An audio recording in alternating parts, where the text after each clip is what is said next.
then Israel is committing genocide in Gaza. So एक और commission ने बोल दिया, ऑलरेडी बहुत सारी कमीशन बोल चुकी हैं, UN Independent International Commission of Inquiry. So this does not speak on behalf of UN. So एक इंडिपेंडेंट बॉडी है. तो इसने बोल दिया कि इजराइल जो गाजा के ऊपर बॉम्बिंग कर रहा है, that is a genocide. Genocide होता है पूरी की पूरी कम्युनिटी को खत्म कर देने की कोशिश करना. क्या लगता है आपको इस स्टेटमेंट का क्या इंपैक्ट होगा? क्या वॉर रुक जाएगी? Why is that? क्यों नहीं रुकेगी? इजराइल के पीछे अमेरिका है. Okay,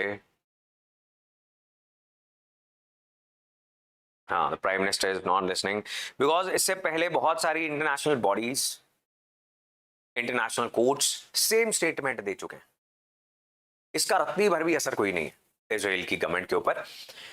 they are having this opportunity कि उनके ऊपर अटैक हुआ है और वो लैंड रिक्लेम करना चाहते थे फॉर जूइश स्टेट. उसे अब बड़ा करने का एक मौका उनके हाथ में आ गया. राइट विंग सरकार है जो अपने इस पर्पस को अब पूरा करेगी. ठीक बात है जी.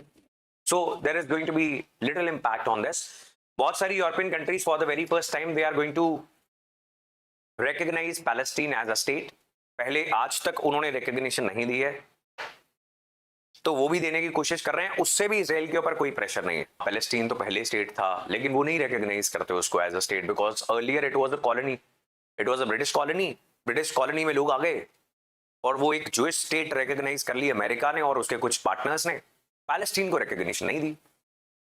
कुछ थर्ड वर्ल्ड कंट्रीज जो ज्यादातर नॉन अलाइनमेंट मूवमेंट के साथ जुड़ी हुई थी, जो खुद 150-200 साल की कॉलोनाइजेशन, गुलामी के बाद आजाद हुई थी, उन्होंने सिर्फ रिकॉग्नाइज किया पैलेस्टीन को. Most of these countries they never recognised.